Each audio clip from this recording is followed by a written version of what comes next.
Morning friends, welcome back to my channel. আশা করি সবাই খুব ভালো আছো, সুস্থ আছো, আর আমরাও খুব ভালো আছি।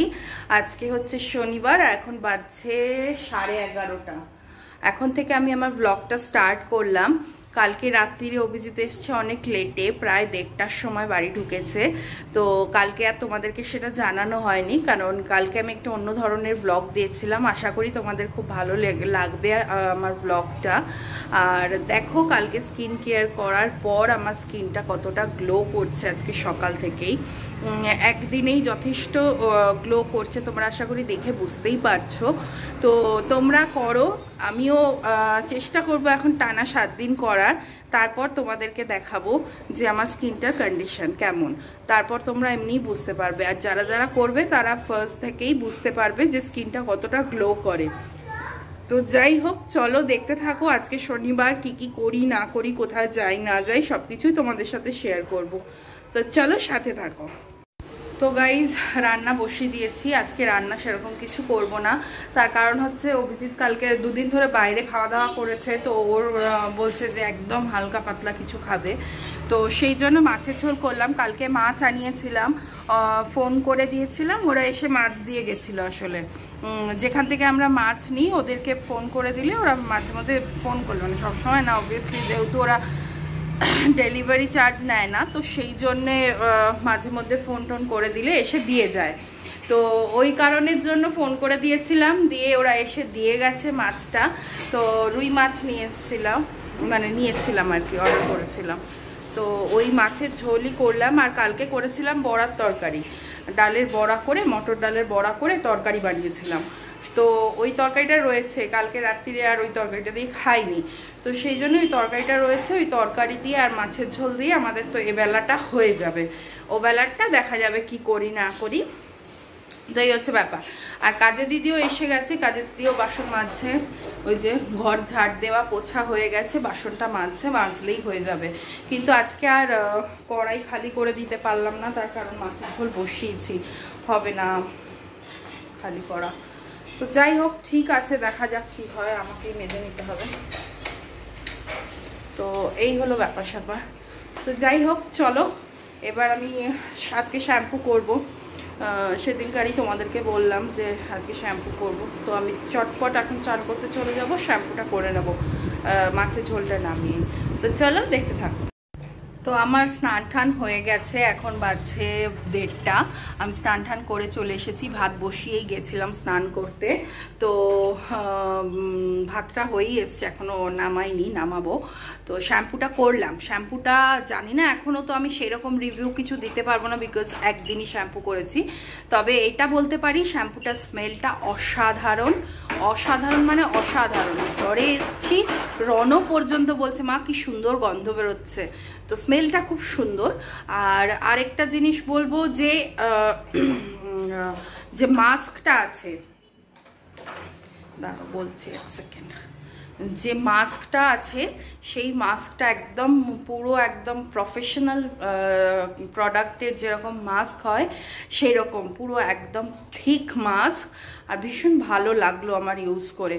তো আমি মাস্কটাই প্রেফার করি কন্ডিশনারের থেকে, বিকজ কন্ডিশনারের থেকে মাস্কটা লাগালে কন্ডিশনিংটা অনেকটাই বেটার হয়, ডিপ কন্ডিশনিং করে। তো সেই জন্যই মাস্কটাই নিয়েছি। আমি জানি না আমি কন্ডিশনার এটার আছে কি না, বাট মাস্কটা ভীষণ ভালো, মানে পুরো একদম প্রফেশনাল প্রোডাক্টের মতো। চলো দেখা যাক কেমন হয়, ইউজ করি কিছুদিন, তাহলে বুঝতে পারবো। একটা ফাইল অন্তত ইউজ না করলে আমি বুঝতে পারবো না। একটা ফাইল ইউজ করা যাক, তারপর দেখা যাবে। তো চলো ভাতটা নামিয়ে নিই, নামিয়ে রণকে খাওয়াবো। রণ স্নান হয়নি এখনও, রণকেও বাবা স্নান করাবে, সেই জন্য ওকে আমি আগে করে নিলাম। তো চলো পরে আবার আসছি। তো এখন বাজছে হচ্ছে 4:20, মানে 4:15। হ্যাঁ, 4:15। আর আমরা দেখো রেডি হয়ে গেছি, রেডি হয়ে সবাই রেডি। আমি একটা কুর্তি পরেছি, কুর্তিটা অনেক দিন পর পরলাম, কলকাতা থেকে আসার পর ফার্স্ট টাইম পরলাম। তো যাই হোক, তো রেডি হয়ে গেছি, এখন আমরা বেরোচ্ছি। লাঞ্চ ফাঞ্চ সব কিছু কমপ্লিট আমাদের 3 জনেরই। বেরোচ্ছি হচ্ছে, কোথায় যাচ্ছি জানি না এখনো পর্যন্ত। তো চলো একটু লং ড্রাইভের দিকেই যাওয়া যাক। বাট আজকে একটা কোথাও না কোথাও যাব। তো দেখতে থাকো, সাথে থাকো, তাহলেই সব কিছু জানতে পারবে। তো আমরা গাড়ি স্টার্ট করে দিয়েছি, আর গাড়িটা স্টার্ট করতে করতে ভাবলাম যে যাচ্ছিলামই অ্যাকচুয়ালি আমরা হসুরের দিকে। তো যারা ব্যাঙ্গালোরে থাকো চেনো হসুরের সাইডটা কোন দিকটা হসুর, তো হসুরের সাইডেই যাচ্ছি। একটু লং ড্রাইভও হবে, প্লাস কর্ণাটকা থেকে তামিলনাড়ু স্টেটে যাব আমরা। ওটা একটু অ্যাকচুয়ালি তামিলনাড়ু স্টেটে। তো ওখানে একটা চেন্নাই সিল্ক আছে। তো আমাদের তো ভাবছিলামই যে আমাদের শাড়ি কেনারই ছিল, এবার জানি না আমি আজকে কিনবো কিনা, বাট অভিজিৎ বললো সাউথ ইন্ডিয়া থেকে একবার সাউথ ইন্ডিয়াতে থেকে একবার চেন্নাই সিল্ক ঘুরবে না, তাহলে খুব মিস করে যাবে। তো চলো চেন্নাই সিল্ক ঘুরে নিয়ে আসি। তো সেই জন্যই আমরা বেরিয়ে পড়লাম চেন্নাই সিল্কের উদ্দেশ্যে। তো দেখা যাক কি কি শাড়ি ওখানে আছে, আর কিরকম কি দাম, কিরকম কি ধরনের শাড়ি আছে, সবকিছুই দেখবো। বাট কতটা শেয়ার করতে পারবো জানি না, সব দোকানে ভিডিও করতে দেয় না, অ্যালাউড থাকে না। তো যদি করতে দেয় নিশ্চয়ই তোমাদের সাথে শেয়ার করব।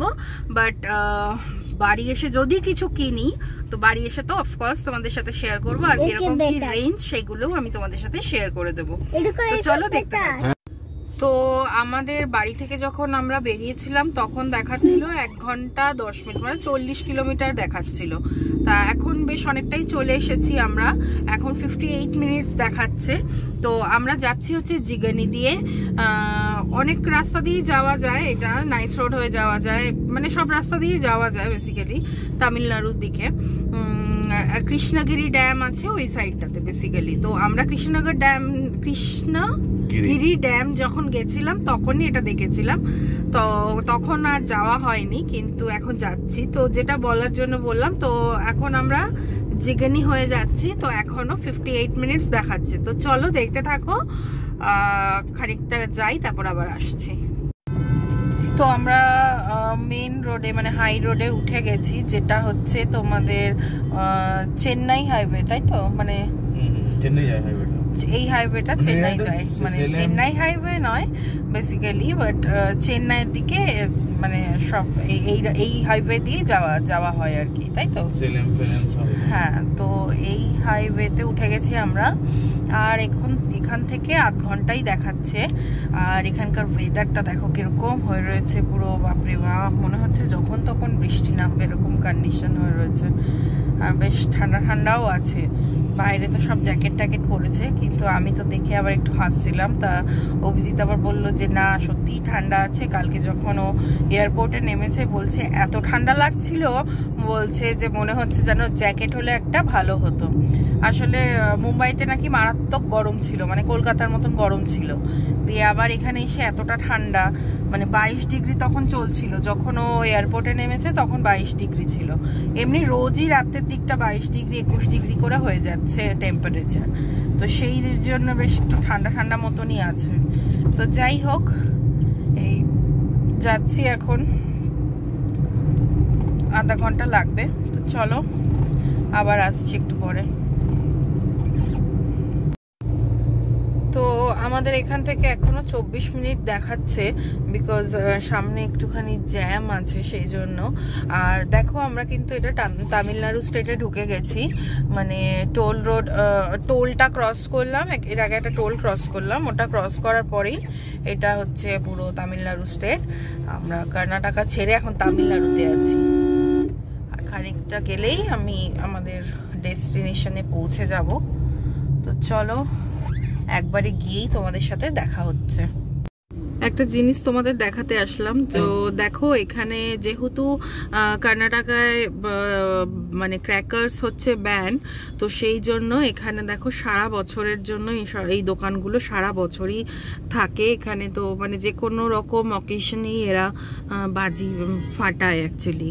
তো সেই জন্য এখানে দেখো বড় বড় দোকানগুলো পুরো একদম 365 ডেজ শপ লেখাই আছে এখানে, দেখতেই পাচ্ছ। তো সারা বছরই এগুলো খোলা থাকে। এখানে বলছে তামিলনাড়ুতে লোকে বলছে নাকি মারা গেলেও ক্র্যাকার্স ফাটায়। তো যাই হোক, আর কি বলি। তো চলো, ওটা দেখতে পেলাম তাই তোমাদেরকে দেখালাম। তো গাইস দেখো, দেখতেই পাচ্ছ তোমরা, এই যে দ্য চেন্নাই সিল্ক শ্রী কুমারন তঙ্গমালিগাই। বাবা, নামটা উচ্চারণই আমি করতে পারবো না, মাই গুডনেস। তো এখানেই আমরা যাব, তো চলো যাই, আগে গাড়ি ঠাড়ি পার্ক করি করে। আর এখানে কাঞ্জিপুরম সিল্কও আছে, এই যে বারা মহালক্ষ্মী। তো চলো যাই। তো দেখো এসে গেছি, এখানে অনেক খাবারের দোকান আছে, এটুবিও আছে সামনে, এখানে সামনে এটুবি আছে। আর এই যে এইটা হচ্ছে কি জানো, কাঞ্চিপুরম বারা মহালক্ষ্মী। বারা মহালক্ষ্মী। দেখি প্রথমে আগে এখানে যাই, কিরকম কি ব্যাপার স্যাপার। গাড়িটা তো এখানে পার্ক করে দেবো ফর শিওর। হ্যাঁ হ্যাঁ, চেন্নাই এই হচ্ছে এন্ট্রি এখান থেকে।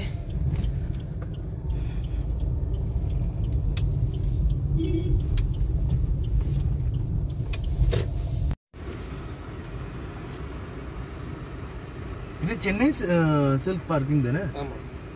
यहाँ पे पार्किंग बिल लेस पड़ेगा. அப்படியா? இது பில் அப்படியா? நீங்க பில் அங்க பண்ணும்போது பில்லிங் பண்ணும்போது அது 30 ரூபா டிஸ்கவுண்ட் வரும்। অভিজিৎ কি বললো আমি বুঝতে পারলাম না, কি বললে তুমি? এই মানে 30 টাকা কেন নিচ্ছে? এটা চেন্নাই সিল্কের পার্কিং না? ওইটা চেন্নাই সিল্কের পার্কিং, এটা তাই বললো? আচ্ছা হ্যাঁ, তো বলছে যে যখন আপনি যদি শপিং করেন হ্যাঁ তাহলে 30 টাকা মাইনাস হয়ে যাবে, এই যে 30 টাকা। ও আচ্ছা আচ্ছা আচ্ছা, আমি তো বুঝতে পারিনি বাবা, ও তামিলে বললো অ্যাকচুয়ালি। তো যাই হোক, চলো যাবে।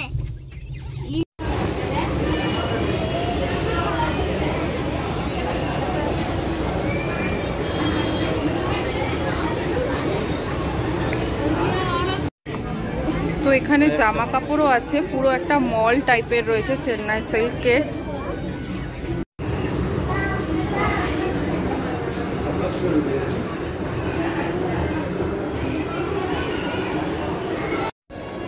তো দেখো এখানে তো ভিডিও খুব একটা করতে দিচ্ছে না, আমি তবুও তোমাদেরকে দোকানটা একবার দেখানোর চেষ্টা করছি। এই যে পুরো শাড়ি এখানে দেখো 10,000 থেকে 20,000, সব আলাদা আলাদা সেকশন করাই আছে সিল্কের। হ্যাঁ, এটা 10,000 to 20,000। এই যে শাড়ি 1000 থেকে 3000-এরও স্টার্টিং এ ছিল। তো এখানে দেখো এই শাড়িটা আমার পছন্দ হয়েছিল, এখানে সেকশনটা দেখানো যাবে দামি, তো সেই জন্য আবার উনি আমাকে একটু পরিয়ে দেখাচ্ছিল। দেখো এই শাড়িটা কি সুন্দর দেখতে, একদম প্রথমে পিচ এটা ভালো কালারের, লাগছিল ঠিক কথাই, কিন্তু তারপর ভাবলাম এরকম ধরনের শাড়ি তো কলকাতাতেও পাবো। তো অ্যাকচুয়ালি আমি যেটা কিনেছি সেটাও কলকাতাতে পাবো, তোমরা পরে দেখতেই পাবে আমি কি যে শাড়িটা কিনেছি। বাট এই শাড়িটা ঠিক তারপরে যখন ওইটা দেখলাম মনে হলো ওটাই বেটার, তো সেই জন্য আর এটা নিইনি। কিন্তু আমি একবার ট্রাই করছিলাম যে দেখি কেমন লাগে। তো দেখো ভালো দেখতে না শাড়িটা, ভালোই দেখতে, খারাপ না। কালারটা খুব মিষ্টি কালার ছিল, কিন্তু তারপর ভাবলাম এই কালারটা আমাকে মানাবে না, বিকজ আমি তো কালো, তো এই কালারটা পরলে আমাকে আরও বেশি কালো লাগবে। তো সেই জন্যে এই কালারটা মানে এই শাড়িটা আর নিইনি। তবে ভালো ভালো বেশ শাড়িগুলো ছিল, খারাপ না। দেখো তো কেমন লাগছে। আর কিন্তু এইটা কিন্তু পুরোটাই মানে সুতোর কাজ ছিল, তোমরা যেগুলো দেখছিলে ওগুলো কিন্তু প্রিন্টেড নয়, ওগুলো কিন্তু পুরোটাই সুতোর কাজ ছিল। তো শাড়ি ভালো করে পরাতে পারে না, কলকাতায় হলে আরও সুন্দর করে শাড়ি পরিয়ে দিত। যাই হোক, আমি তো বিয়ের সময় পরেছি, মানে বিয়ের সময় যখন বেনারসি কিনতে গেছিলাম ওরা অনেক সুন্দর করে শাড়ি পরায়। তো যাই হোক দেখো, কিন্তু সাউথ ইন্ডিয়ানরা কিন্তু খুব সুন্দর করে শাড়ি পরে, এমন না পরে না, ওরা কিন্তু খুব সুন্দর করে একদম প্লিট করে সুন্দর করে শাড়ি পরে। তো দেখো আমাকে শাড়ি পরাচ্ছে আর গল্প করছিলাম আমি, আর রণ ছোটাছুটি করছিল, আর অভিজিৎ বলছিল ভালো লাগছে। এই শাড়িটা তো আমরা পুরো রেডি করে রেখে আবার ক্যান্সেল করেছি, ওদেরকে বলেছি রাখতে বলে আবার ওপরে গেছি, সব শাড়ি টাড়ি দেখেছি, দেখে টেকে এসে আবার এই সেকশন থেকেই অন্য শাড়িটা কিনেছি, এই শাড়িটাকে ক্যান্সেল করেছি। তো যাই হোক দেখো শাড়িটা পরলাম। আর এখানে দেখো অনেক, এগুলো হচ্ছে আসলে ওই সেমি তসর সিল্ক, তো এগুলোর দাম ওই 2400 2500, কোনোটা 2800 এরকম দামের মধ্যে ছিল। এই শাড়িগুলোও ভালো। এই যে দেখতে পাচ্ছ এগুলো কিন্তু প্রিন্ট নয়, এগুলো কিন্তু পুরোটাই সুতোর কাজের, কিন্তু মনেই হচ্ছে না যেন সুতোর কাজ। এগুলো পরপর আমরা দেখছিলাম আর তোমাদেরকে একটু দেখাচ্ছিলাম লুকিয়ে লুকিয়ে। আসলে ক্যামেরা মানে ভিডিও করা একদমই ওরা বারণ করছিল, তাও আমরা কথা বলেছিলাম যে একটু ভিডিও করা যাবে কি না। তো কাউন্টারে গিয়েই আমরা কথা বলেছিলাম, তো ওরা বললো যে না করা যাবে না, আপনাদেরকে মেল করতে হবে তার জন্য। তো যাই হোক, তারপরে দেখো এই শাড়িটা অভিজিৎ বলছিল দেখো এই শাড়িটা ভালো লাগছে কিনা, আমি বললাম না এই শাড়িটা ভালো লাগছে না। তো যাই হোক, তারপর আমরা ওপরে চলে গেছিলাম। আবার ওপরে গিয়ে দেখো সিঁড়ি দিয়ে উঠছি, ওপরে অনেকগুলো সেকশন আছে, বাচ্চাদের একটা আলাদা সেকশন আছে, জেন্টসের সেকশন আলাদা আছে। এখানেও শাড়ি ছিল যদিও, বাট এখানে শাড়িগুলো তো একদমই আমার পছন্দ আসছিল না। এইখানে কম দামের শাড়ি ছিল।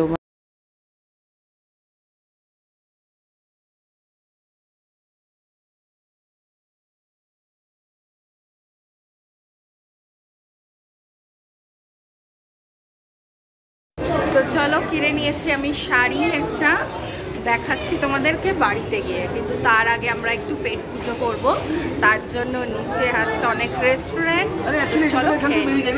তো গাইস চলে এসেছি A2B-তে, পাশেই একদম A2B। তো এসেছি দেখি কি খাওয়া যায় না খাওয়া যায়। তো এখানে A2B-টা বেশ বড়, খাওয়াতে পারবে অনেকটাই বড়, দেখতেই পাচ্ছ।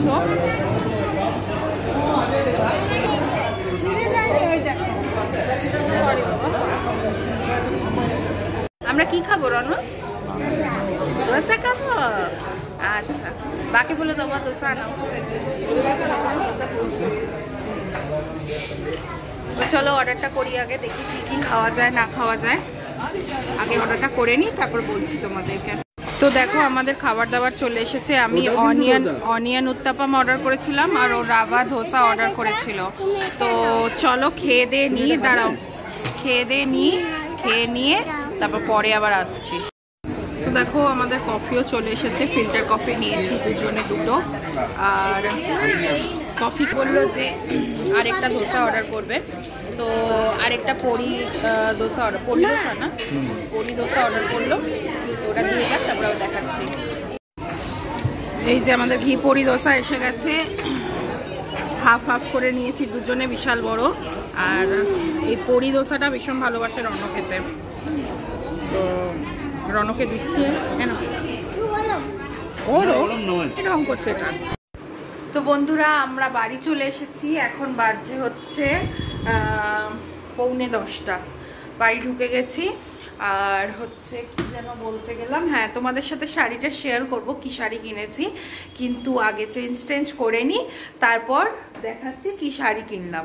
একটাই শাড়ি কিনলাম, আমার কেনার খুব একটা ইচ্ছা ছিল না, কারণ সত্যি কথা বলতে আমি জানি না, মানে আমার তো খুব একটা হাই রেঞ্জে কেনার ইচ্ছা ছিল না, মানে কিনিও নি ইনফ্যাক্ট। এবার হাই রেঞ্জেরগুলো মেবি ভালো হতে পারে, বাট একটু কম রেঞ্জের যেগুলো সেগুলো আমার খুব একটা পছন্দ আসছিল না। তার মধ্যে থেকেও একটা পছন্দ হয়েছিল, মানে অভিজিৎ তো খালি বলছে এটা কেন ওটা কেন সেটা কেন, খালি একটার পর একটা বলে যাচ্ছে। আমি তো কিনি না, আমাকে ও বলে ঠিকই, কিন্তু আমার কিনতে ইচ্ছা করে না। যাই হোক, তো ওই হচ্ছে ব্যাপার। যাই হোক, তবুও তার মধ্যে থেকেও একটা শাড়ি চুজ করেছি আমি। শাড়িটা দেখা যাক কেমন হয়, আর না হলে চলো তোমাদেরকে দেখিয়েই দিই একবারে। এই হচ্ছে আমার শাড়ি, চলো খোলা যাক। এই দেখো, আমি একটা লাইট কালারের মধ্যে কিনলাম, বিকজ আমার তো সবই ডার্ক কালারের মধ্যে না, তো আর এরকম কম্বিনেশনে আমার নেইও। মানে অ্যাকচুয়ালি ব্ল্যাকের কম্বিনেশনটা আমার খুব পছন্দ হয়েছে। এটা হচ্ছে যেটা প্রথমে আগে বলি, যে শাড়িটা আমি পরছিলাম সেই শাড়িটা পিচ কালারের, যে শাড়িটা আমি পরছিলাম প্রথমে সেই শাড়িটাই কিনবো ভেবেছিলাম। সেই শাড়িটা কেনার জন্য অভিজিৎ আমাকে একদম জোর জবরদস্তি করছিল, বাট আমি কিনিনি। তারপর অনেক ঘুরে ঘাড়ে এটা ওটা দেখে দুঃখে ভেবেছিলাম একটা কম দামের মধ্যে সারবো, কিন্তু যাই হোক তারপরেও এটাই মনে হলো যে একটা লাইট কম্বিনেশনে আমার খুব ইচ্ছা ছিল, এরকম ব্ল্যাক কম্বিনেশনে, কেন খুব সোবার লাগে দেখতে এগুলো পরলে। তো সেই জন্য একটা এই শাড়ি আমি কিনলাম। বেশি দূরে যাচ্ছ কেন তুমি? এই শাড়ি আমি কিনলাম, তো দেখো কেমন লাগছে আমাকে। একটা ফটো দেখো কেমন লাগছে আমাকে, সুন্দর লাগছে? ভালো লাগছে গো শাড়িটা? ভালো লাগছে কিনা আমি জানি না। দেখো এটার বর্ডারটাও খুব পাতলা বর্ডার, খুব একটা বেশি বড় না।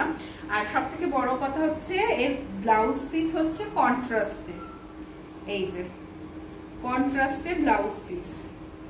আশা করি পরলে ভালো লাগবে। আর হ্যাঁ, যেটা এইটা যেদিন পরবো অবভিয়াসলি কলকাতায় গিয়ে পরবো, এখন তো আর পরবো না, এর মধ্যে কলকাতায় গিয়ে পরবো। কলকাতায় গিয়ে পড়তে পড়তেও তাও পুজো, তার আগে নয়। তো যাই হোক, যখন পরবো অবশ্যই তোমাদের সাথে শেয়ার করব। তো তোমরা জানিও কেমন হয়েছে শাড়িটা। আমার তো বেশ ভালো লেগেছে, মানে এত শাড়ি দেখেছি তার মধ্যে আমার এই শাড়িটাই একটু ঠিকঠাক লাগলো না। পিচটা ভালো লাগছিল, বাট তারপর মনে হলো ওরকম ধরনের শাড়ি আমি কলকাতাতেও পাবো। যদিও এই শাড়িও আমি কলকাতাতে পাবো, বাট ওই আর কি একটা কিনতে হয়, তাই কিনলাম, এই ব্যাপার। যাই হোক, চলো এবার রনকে খাওয়াতে হবে। আমরা তো পেট পুরে খেয়ে এসেছি, খিদেটা এখন খুব একটা নেই। তো দেখা যাক কি খাই না খাই, জানি না রাত্রিরে কি খাবো। আগে রনকে খাইয়ে দাইয়ে নি। আর তোমরা জানিও অবশ্যই যে শাড়িটা কেমন হয়েছে। তো ঠিক আছে, চলো আবার পরে আসছি। তো এখন বাজছে হচ্ছে 10:30, আর দেখো রনর খাওয়া দাওয়া কমপ্লিট। রনকে এবার ঘুম পাড়িয়ে দেব। আর আমাদের ডিনার আজকে অলরেডি ডান, তোমরা দেখেই নিয়েছো। আর কিছু খাবো না, আমরাও শুয়ে পড়বো। তো আজকের ভিডিওটা তাহলে এখানেই শেষ করছি। সবাই খুব ভালো থেকো, সুস্থ থেকো। আর যদি আমার ভিডিওটা তোমাদের ভালো লাগে তাহলে আমার ভিডিওটাতে একটা লাইক করে দিও, একটা ছোট্ট কমেন্ট করে দিও, আর আমার চ্যানেলটাকে একটু সাবস্ক্রাইব করে দিও। কি করে দেবে বাবা? সাবস্ক্রাইব করে দেবে? তো প্লিজ দেখো, রনও বলছে একটু সাবস্ক্রাইব করে দিও। তো অনেকেই এমন আছে যারা দেখছো অথচ সাবস্ক্রাইব করছো না, তো প্লিজ একটু সাবস্ক্রাইব করে দিও। Tata, good night. কালকে আবার দেখা হচ্ছে নতুন একটি ব্লগ নিয়ে।